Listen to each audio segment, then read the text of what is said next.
Salut à vous derrière votre écran. Aujourd'hui, je vous présente Ink. Ink, c'est un jeu qui, comme son nom l'indique, qui signifie encre, vous allez devoir vous débarrasser de votre encre. Alors, c'est un jeu de placement de tuiles, grâce auquel vous allez pouvoir vous débarrasser de votre encre. Ça se joue, il y a un mode solo, dont on peut choisir la difficulté, mais ça peut se jouer jusqu'à 4.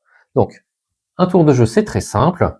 Vous avez ici de l'encre qui se trouve sur votre carte personnelle. Sur votre carte personnelle, vous allez avoir 2 couleurs. C'est-à-dire que cette encre-là, vous ne pourrez vous en débarrasser que sur ces 2 couleurs-là.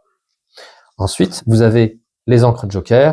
Celles-ci n'ont pas de couleur particulière. Vous pouvez vous en débarrasser sur l'encre que vous voulez. Alors, j'ai jeton premier joueur, je joue en premier. Je regarde autour de la roue laquelle des 6 tuiles m'intéresse. J'ai une mission ici en violet. Il y a beaucoup de violet. J'ai tout intérêt à prendre mon jeton et à venir ici. Alors, on tourne dans le sens horaire. Ça me permet de prendre la tuile, je la place chez moi, et vous allez remarquer qu'il y a 2 types de ronds. Il y a des ronds avec des chiffres, ça c'est des missions, et il y a des ronds blancs avec rien du tout. Et bien ça va vous permettre de vous débarrasser de votre encre. C'est là tout le principe du jeu.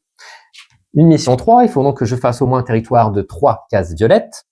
J'en ai 4, j'ai réussi ma mission, je vais pouvoir me débarrasser de mon encre, et qui plus est, de ma carte joueur. Sur une mission, on la place face retournée, on n'y touchera plus. Par contre, sur les ronds blancs, on le met bouchon en l'air. Ça peut bouger, ça peut être retiré du jeu. J'ai fait une combinaison d'une mission 3, malheureusement, ça ne m'offre pas de bonus. Mais, il y a des bonus. Si on fait les missions 4, 5, 6 ou 7, on aura le droit de faire une action bonus. Donc si je fais un 7, j'ai le choix de faire n'importe laquelle, mais je peux en prendre qu'une. Ces actions bonus, il y a de quoi refaire des parties parce que il y en a plein des différentes. Donc, je ne ferai pas 2 parties pareilles. Alors,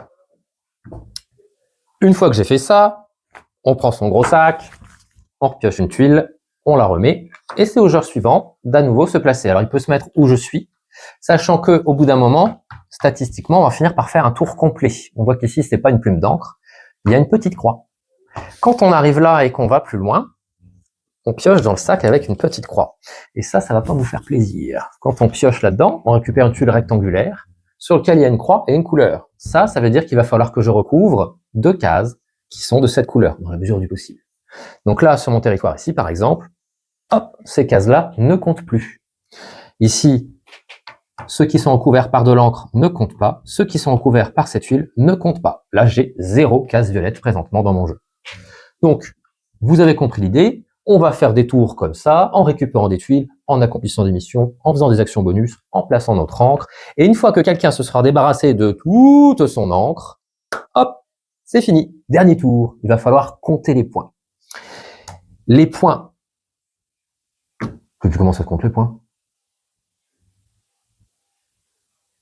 One eternity later. Les points, il n'y a pas véritablement d'histoire de points, à savoir que s'il y en a un seul qui s'est débarrassé de toute son encre, il a gagné, mais que pour voir si plusieurs joueurs sont débarrassés de toute leur encre, ils peuvent se débarrasser d'encre supplémentaire, et comme ça permet de voir celui qui s'est débarrassé le plus possible d'encre. Et donc voilà, celui qui s'est débarrassé le plus d'encre remporte la partie. Donc un jeu familial, pas trop compliqué, avec de la construction bien satisfaisante et du matériel de jeu de qualité. Que demander de plus? Joyeux Noël!